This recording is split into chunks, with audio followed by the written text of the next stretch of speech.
Good morning, everyone. My name is Keshet Roman. I am a reference librarian and head of adult programming at the Irvington Public Library in Irvington, New York. With me today are Sarah Cox and Cathy Sears, who are going to be presenting Our Town and Slavery, Irvington, New York. This is a re-recording of the original presentation due to technical issues that affected the original recording. However, we hope that everything else will be the same as when we originally broadcast this as a Zoom presentation, and that people who are watching it for the second time will get the same enjoyment and education out of it as they did during the live presentation. I'm going to stop my video and audio now and hand things over to Sarah and Cathy. Thank you very much, everyone. Hannah, Betty, Dick, David, Team, Brebe, David, Bill, Jack, Betty, Bet, Caesar, Hannah, Dinah, and Susanna. This is a quote from an enslaved man named Dave, a potter and a poet. Master says, "Dave, that suits you. That's your name. He can call me whatever he pleases. Tom or John or Will or Dave, no matter. I had another name once. I can't remember the sound of it, but I know the voice, smooth and soft, that whispered it in my ear in the still of night. And then it was gone." Thank you for coming today to our presentation about some of the history of slavery in Irvington. My name is Sarah Cox, and I'm an educator at Phillipsburg Manor. It's a living history museum where we interpret slavery in the Hudson Valley. I'm a member of the Irvington Activists and chair of the Recognizing Enslaved Africans in Irvington Committee, of which Cathy is a member. My name is Cathy Sears. I'm a freelance journalist, and I'm also writing a book on the full scope of slavery and its legacy in our town. I'm also presenting a series of lectures on how to uncover and understand your own town's history of slavery. Our talk today is based in part on our journal article published last year by the Irvington Historical Society. And we are so excited to share more research with you. We will provide a brief history of slavery in New York, share the insights of leading historians, and highlight the known names and lives of those enslaved Africans and their descendants who lived here based on original documents. And present our best guess, based largely on historical narratives, of where an enslaved burial ground might have been located right here in Irvington. I'd like to mention how we became interested in doing this research. We attended a presentation by a descendant of the Jewell family. It was the first we'd heard about an enslaved African burial ground in Irvington. We then headed to the archives. Sarah went to Paul Growall's Stopping Stones installation ceremony at Phillipsburg Manor in Sleepy Hollow. And we both attended Vinnie Bagwell's unveiling of her 5 planned sculptures for the enslaved Africans' rain garden, which will be installed this fall at the Yonkers waterfront. Stay tuned for the opening day. These artists unveiled separate memorials to name and remember the people enslaved by the Phillips family at both the upper and lower mill sites in Sleepy Hollow and Yonkers. We'll hear more about the Phillips family later. Our idea: tell our town's history of slavery by naming the names of the enslaved Africans who lived and labored on the lands that would become Irvington. A quote by James Baldwin: "History is not the past, it is the present. We carry our history with us. We are our history. According to the New York Historical Society, New York State was the capital of American slavery for more than 2 centuries. Although the commonly accepted timeline in our state is identified as the 1620s to the late 1820s, John Jay College's New York Slavery Record Index extends it later to just prior to the Civil War, 1850, when Southern fugitives were caught and re-enslaved due to then current state and federal law. New York was the second to last northern state to abolish slavery in 1827.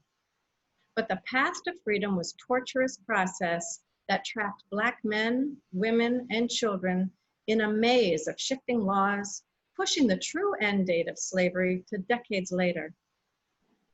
In 1799, New York passed the Gradual Emancipation Act, 14 years later than planned, due to vehement opposition by Dutch New York slave owners throughout the Hudson Valley, including our own county.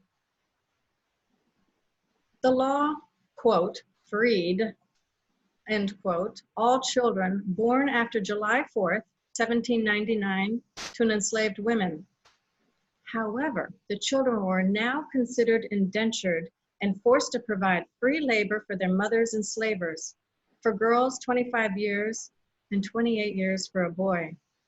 Their servitude, also called quasi-slavery, was frequently bought and sold.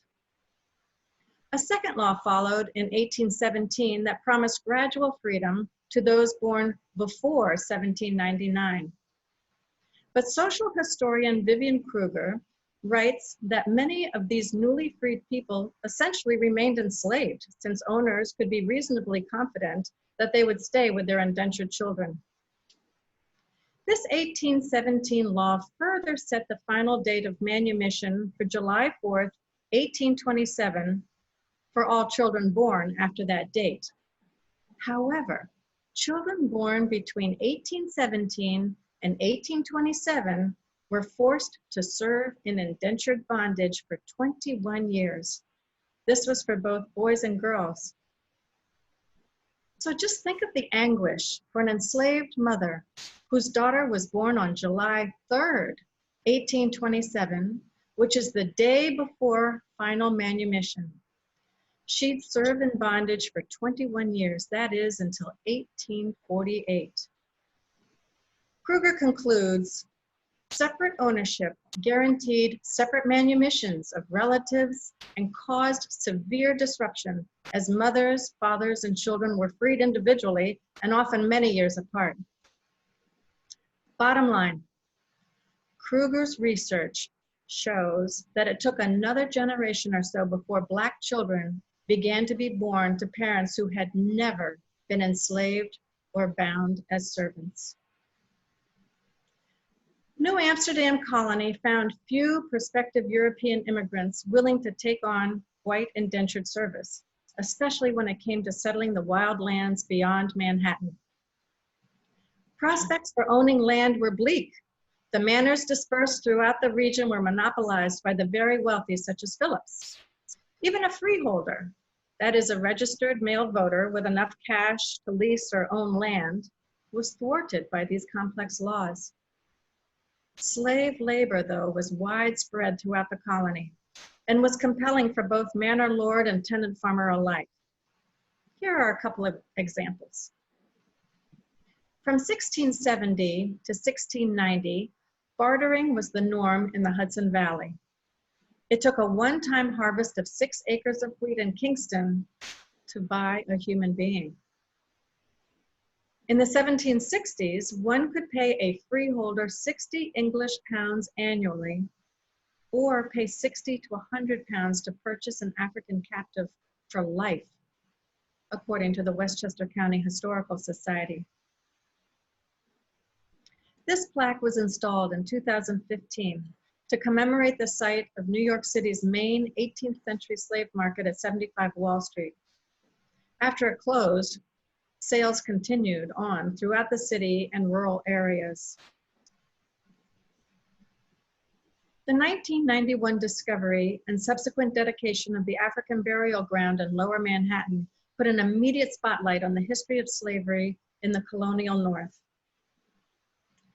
Notice where the museum is on this map, and then look at the true scope of the burial ground, which once encompassed 6 acres.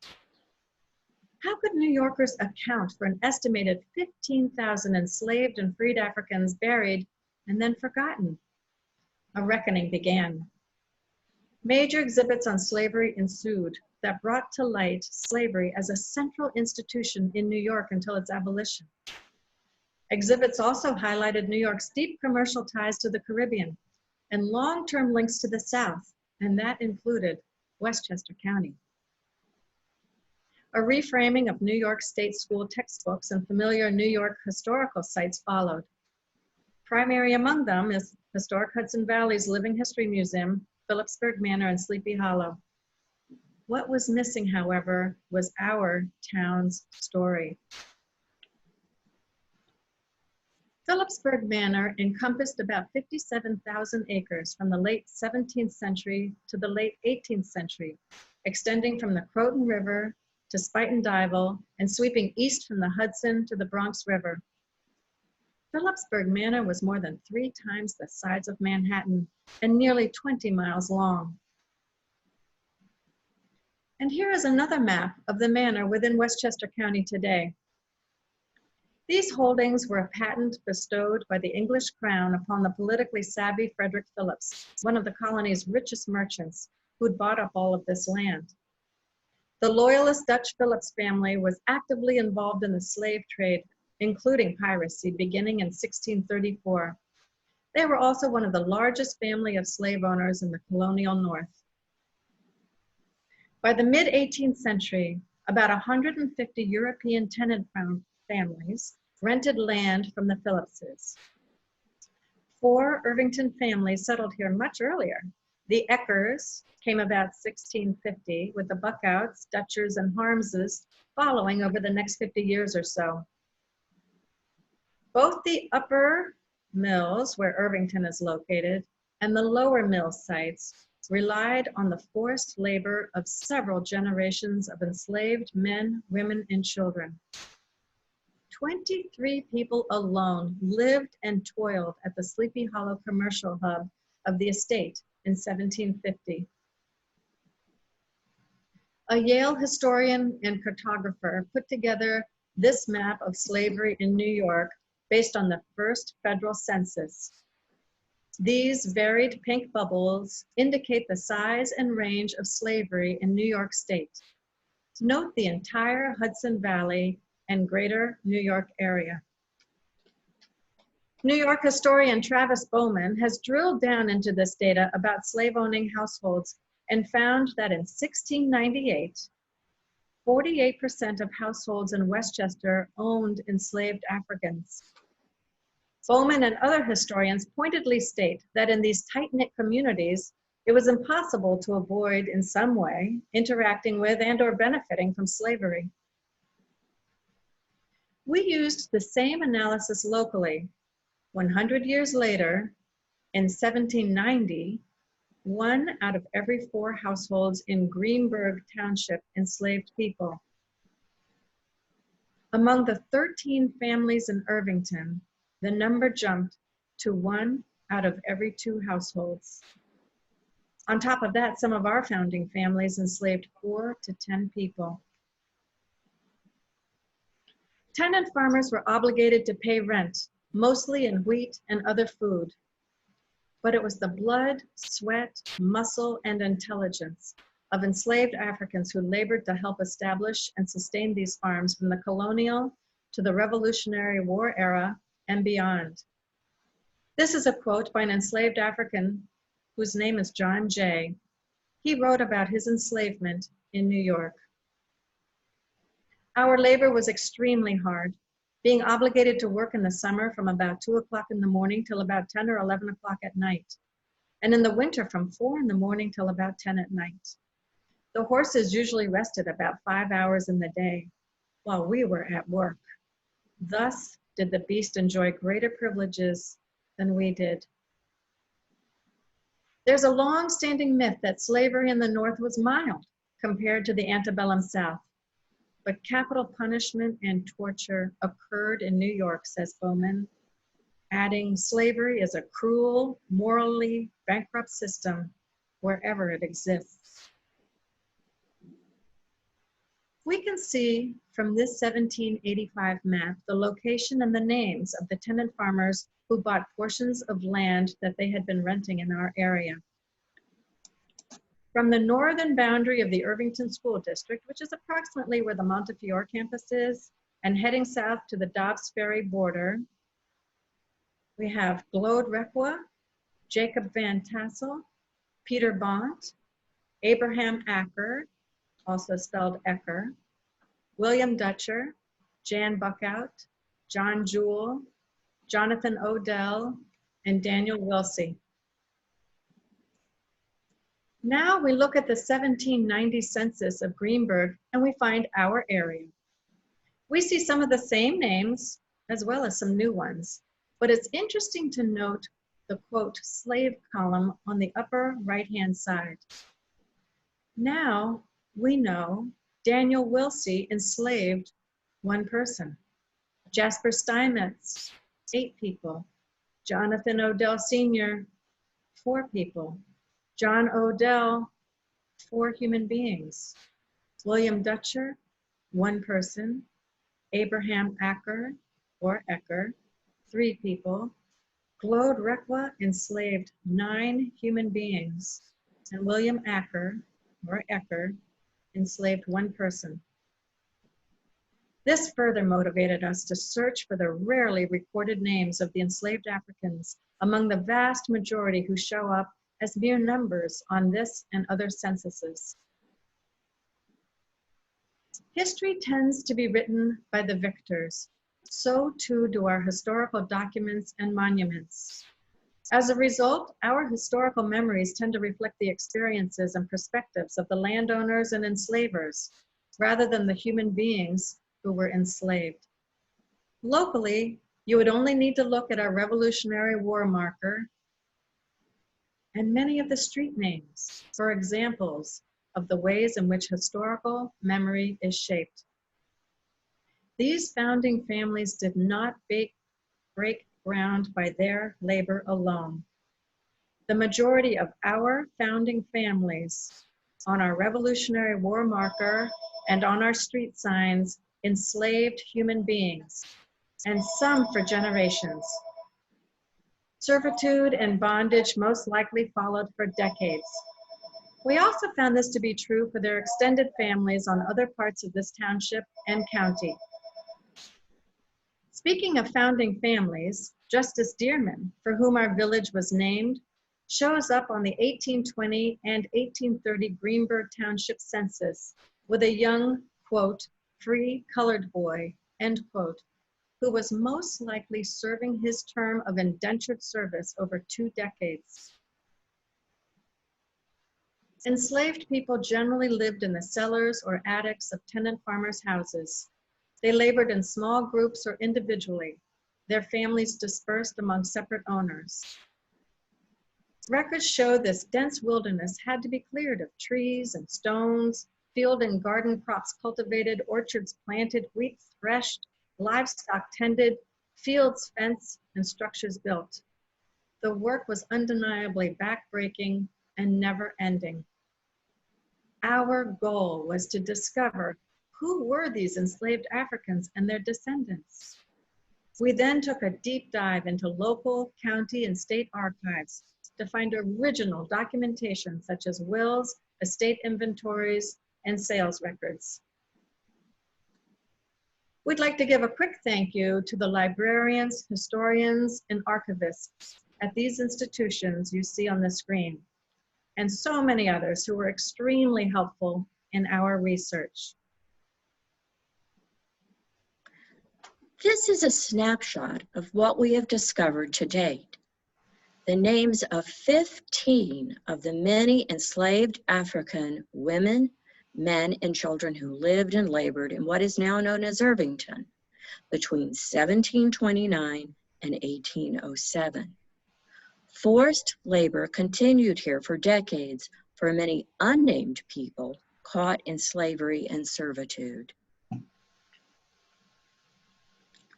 Hannah, Betty, Dick, David, Team, Brebe, David, Bill, Jack, Betty, Bet, Caesar, Hannah, Dinah, and Susanna. I'll now talk about the historical documents we found that name the names of these 15 individuals. Captain Jan Buckout's farm, settled before 1708, extended from Barney Park to the Odell Tavern and from the Hudson River all the way to the Sawmill River. Records show his property included 2 houses and a school. After the Revolutionary War, the property and this house were purchased by his grandson, Revolutionary War patriot John Jewell. He enslaved people too.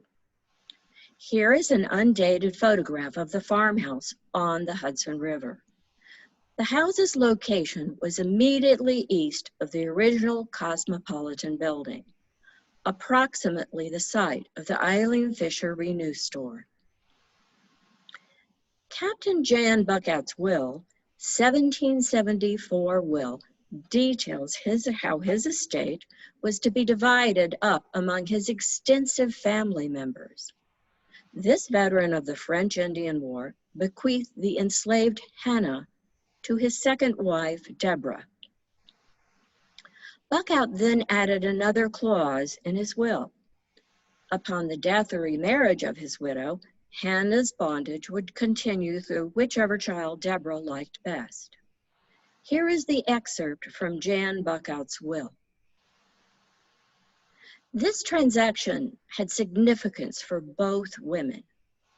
Gaining ownership of Hannah and control of her future ensured that widows like Deborah not only retained financial power within the family, but could also rent Hannah out for extra income. For enslaved individuals like Hannah, however, historians say this clause often meant one thing. The clock for freedom would be set back by the stroke of a pen for another generation. We don't know what happened to Hannah. In 1785, Jan Buckout died at the age of 103 years old. Within his will, he had ordered an estate inventory. That's a complete list of all his movable property, including people. Buckout's death was clearly the seismic event in the lives of those enslaved by his family. Historian Kruger sheds a light on why this was so. The single most common reason for the sale of a slave was the division of an estate. She continues, it was at this point that slaves would be separated from friends and family members. The completed bill of sales emphasized the property nature of slaves. They were used as currency and collateral. Slaves were traded along with lands and farms, put forward as security for mortgages, and used to raise cash or repay debts. We found some of this in Captain Buckout's auction. Our financial analysis of this inventory suggests the profits from the sale of these 6 human beings alone allowed the estate to pay off 82% of listed bills, specifically 25 inheritances, miscellaneous debts, and funeral bills. We also found that the estate served as a bank, lending credit to buyers of some of these enslaved people. In this inventory you see, Buckout's heirs detail the public auction of Dick, Team, and David, as well as an unnamed woman and man. 4 of these people were paid for on Christmas Day, 1789. John Jewell bought the unnamed woman and man. The money for another enslaved woman sold prior to Jan's death was also noted on the inventory.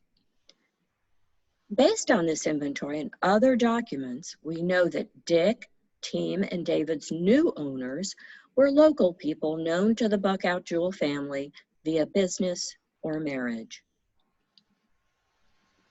Now, a few farms north of the Buckouts lived another well-to-do family, the Requas. In 1790, Glode Requa owned the largest number of enslaved people in Greenburgh Township, 9.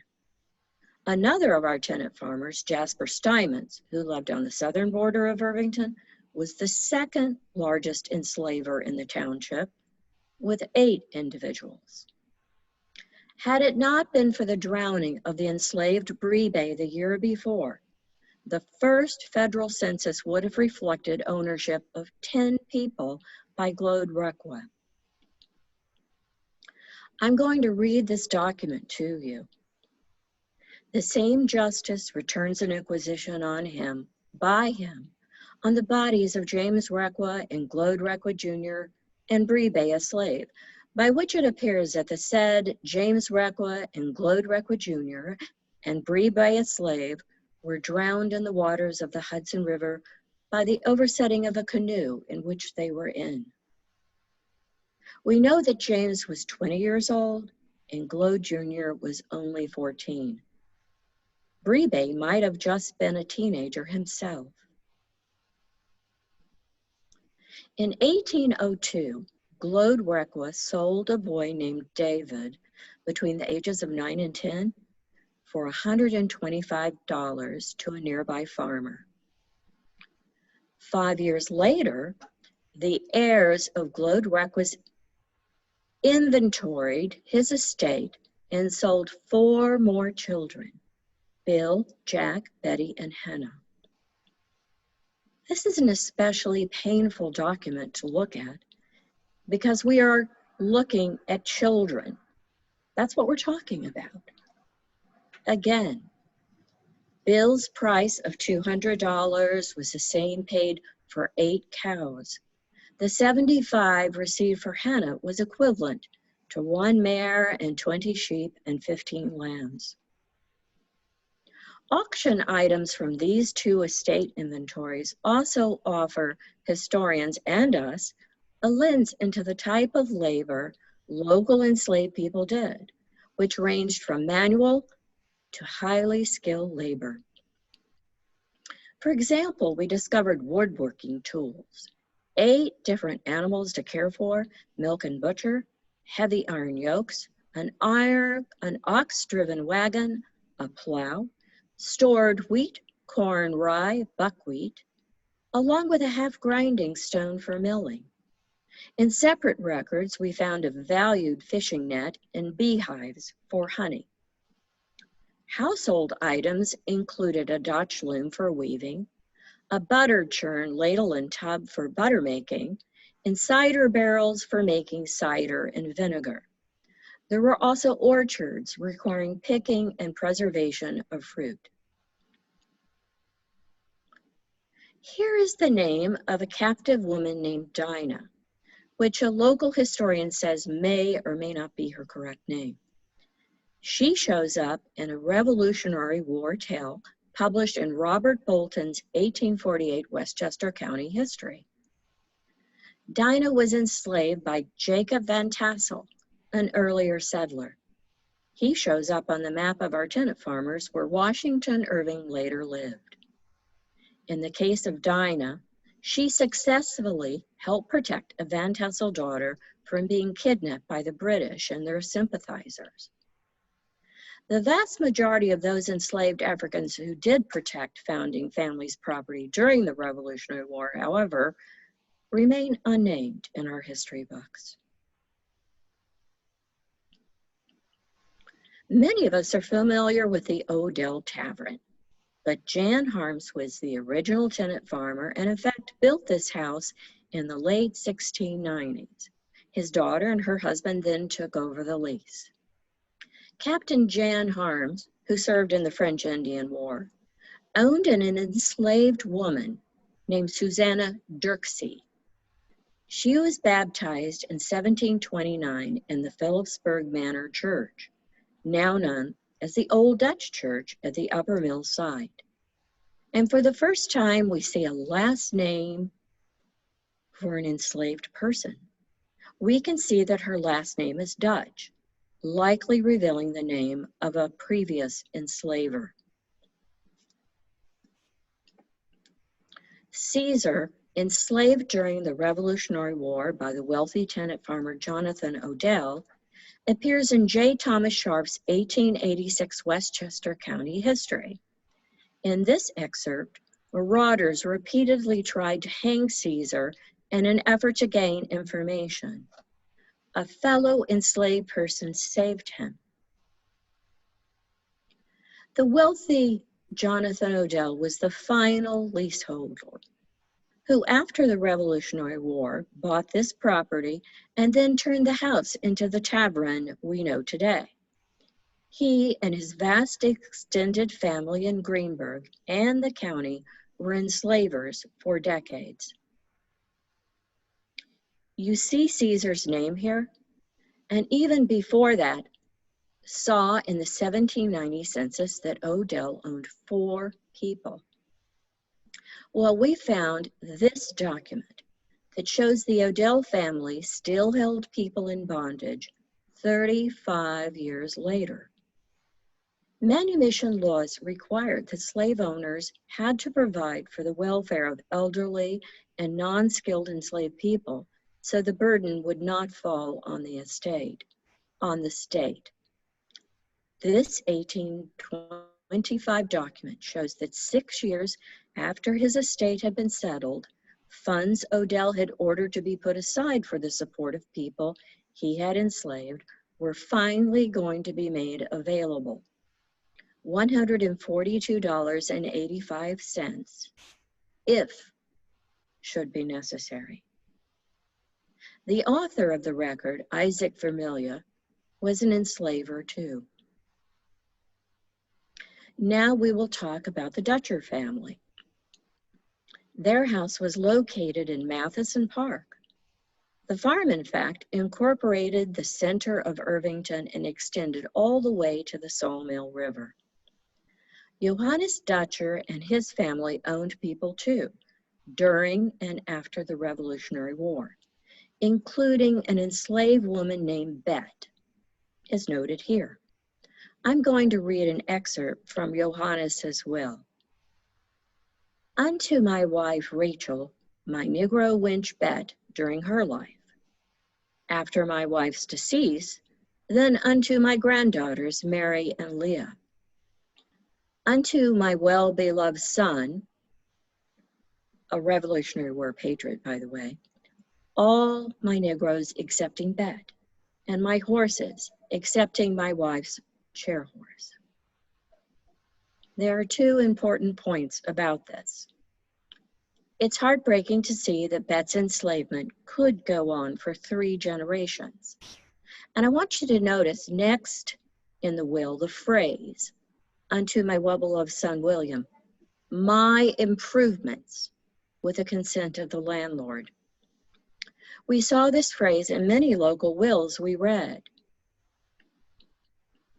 Everything the tenant added to the landlord's property, a house, barn, stables, fencing, new animals, and mature fruit trees, as well as cleared fields and plowed meadows, were considered equity or improvements and belonged to the tenant farmer with the tacit approval of the manor lord. Historian Sung Bak Kim, whose specialty was the manor system, pointed out that these improvements were worth a lot of money. And the faster they accrued and the longer the lease, the more wealth a tenant farmer could pass on to each subsequent generation or sell outright. Several founding families and their descendants lived on their land for many generations. Others sold and moved on. Today, historians firmly acknowledge the invaluable role of enslaved Africans as colony builders. However, enslaved people throughout New York were systematically excluded from the generated and accumulated wealth of slave-owning families and their communities. And that includes right here in our town. Finally, we're going to talk about a purported enslaved African burial ground right here in Irvington. The first mention of an enslaved African's burial ground, which could also include descendants, is a story first reported in Sharp's mid-19th century history book. This history book recounts a Revolutionary War era Jewel family tale about an Aunt Betty that revealed a burial ground for enslaved Africans on the property of Jan Buckout, on which he and then his descendants lived from about 1708 to the 1850s. In 1939, the now defunct Irvington Gazette reported that, quote, human skulls and bones were dug up, end quote, from this almost entirely forgotten burial ground in 1895, when excavation of the Cosmopolitan magazine building site was underway. The article, which is based on the files of the Irvington historian Arthur Lord, goes on to say that this graveyard for enslaved people was directly east of Captain Buckout's house and that an orchard was later planted on it. The old Buckout Jewel House was moved in 1895, and development of the Barney Brook homes and the Cosmopolitan building went forward on schedule. The house sat right in the way of the Cosmopolitan building, so it had to be moved over to where you see the two yellow boxes there. Consequently, the burial site was destroyed, states the Irvington Gazette. This is a current photo of the Buckout Jewel House as it sits on South Cottonette Street. Notice the Cosmopolitan building in the background. This is another photo of the other side of the same Buckout Jewel House facing the Hudson River. Now it looks a lot more like the original vintage photo with the front porch that you saw earlier. Westchester historian Patrick Rafferty includes this burial ground in his book about cemeteries in our county. He recounts these two historical narratives and concludes that this graveyard apparently was a, quote, slave cemetery, unquote. Our analysis of both old and new sources, including many maps, suggests that this burial ground was most likely located across South Buckout Street from the Cosmopolitan building. It could have been somewhere between Barney Brook and the current site of the old Buckout Jewel House. We brought people to this former burial ground during Irvington Day. It was a solemn and moving reminder of the lost but not forgotten history of Irvington's enslaved Africans. This is a photograph from the African burial ground in New York City with an Adrinka symbol of the Akan people of Ghana. It's known as a Sankofa. This symbol adorned many of the coffins at the African burial ground. While the symbol literally means reach back and get it, the idea is that in order to move forward, you have to honor and understand the wisdom of your ancestors. For all those who were lost, for all those who were stolen, for all those who were left behind, for all those who were not forgotten.